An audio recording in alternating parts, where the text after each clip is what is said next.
Life में मैंने कभी भी एल्कोहल नहीं लिया है, ना स्मोकिंग करी है।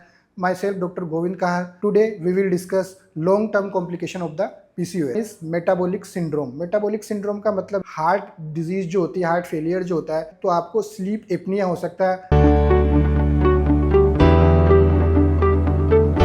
हेलो एवरीवन, आज मेरे पास ओपीडी में एक पेशेंट आई जो बोलती है कि सर मैं बहुत ज़्यादा परेशान हूँ। लाइफ में मैंने कभी भी एल्कोहल नहीं लिया है, ना स्मोकिंग की रही है, ऐसी कोई बैड हैबिट्स नहीं है। उसके बाद में भी मुझे डॉक्टर ने मेरा लीवर ख़राब बता दिया है। जब उसको इवेलुएट किया तो पता चला कि उसको पीसीओडी है। तो जी हाँ, अगर आपको पीसीओडी है, बहुत ज़्यादा लॉन्ग टर्म से, बहुत लंबे समय से पीसीओडी है, तो आपका लीवर ख़राब हो सकता है। माई सेल्फ डॉक्टर गोविंद कहा, laparoscopic surgeon and gynecologist. Today we will discuss long term complication of the PCOS.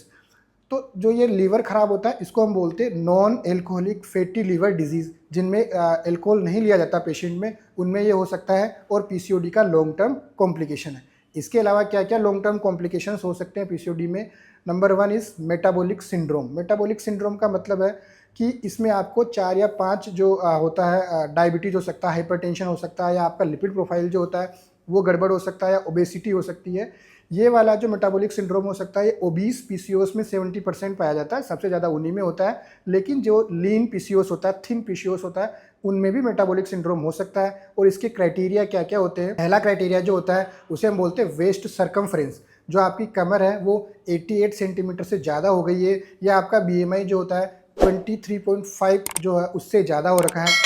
Specifically जो सेंट्रल ओबेसिटी होती है, जिनमें पेट ज़्यादा आ रहा होता है, या एकेंथोसिस नाइग्रिकेंस होता है, यानी कि आपके ब्लैकनिंग ऑफ द स्किन हो जाती है नेप ऑफ द नेक या आर्म पिट पे या ब्रेस्ट के लोअर पार्ट पे, तब आपका वेस्ट मेटाबॉलिक सिंड्रोम होने के चांसेस बढ़ जाते हैं। आपका बीपी जो हाइपरटेंशन रहने लग जाता है, 135 टू 85 मिलीमीटर ऑफ मरकरी है, उससे ज़्यादा बीपी आएगा।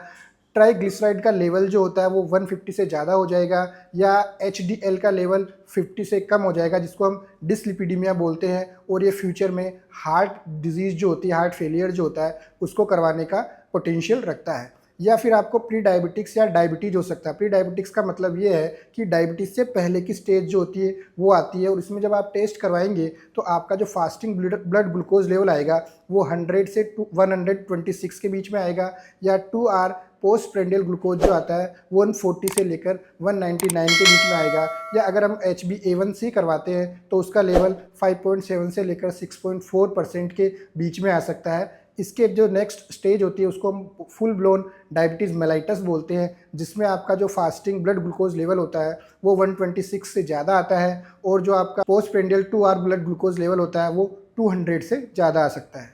नेक्स्ट, अगर आप ओबीस बहुत ज़्यादा है तो आपको स्लीप एपनिया हो सकता है, यानी कि सोते वक्त सांस लेने में आपको तकलीफ़ हो सकती है। आपको साइकोलॉजिकल डिसऑर्डर की जो प्रिवलेंस होती है वो ज़्यादा बढ़ सकती है, जैसे कि आपको डिप्रेशन हो सकता है, एंग्जाइटी हो सकती है, कोई ईटिंग डिसऑर्डर हो सकता है, बहुत कम खाना या बहुत अधिक खाना की प्रॉब्लम हो सकती है, या फिर कभी सेक्सुअल एंड रिलेशनशिप डिसऑर्डर जो होते हैं वो पीसीओडी के लॉन्ग टर्म कॉम्प्लिकेशंस में आते हैं।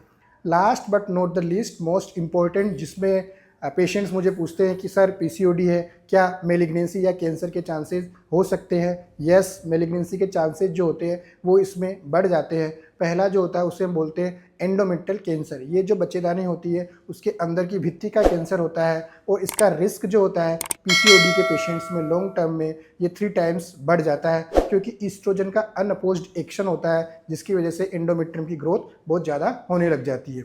नंबर 2 जो कैंसर होता है ओवेरियन कैंसर, अंडेदानी का कैंसर होता है। इसका रिस्क जो होता है वो 4 टाइम्स बढ़ जाता है जब इनफर्टिलिटी हो रही होती है और हम बार बार इंडक्शंस देते हैं, ओवुलेशन इंडक्शंस, इसकी वजह से ओवेरियन कैंसर होने के चांसेस बढ़ जाते हैं।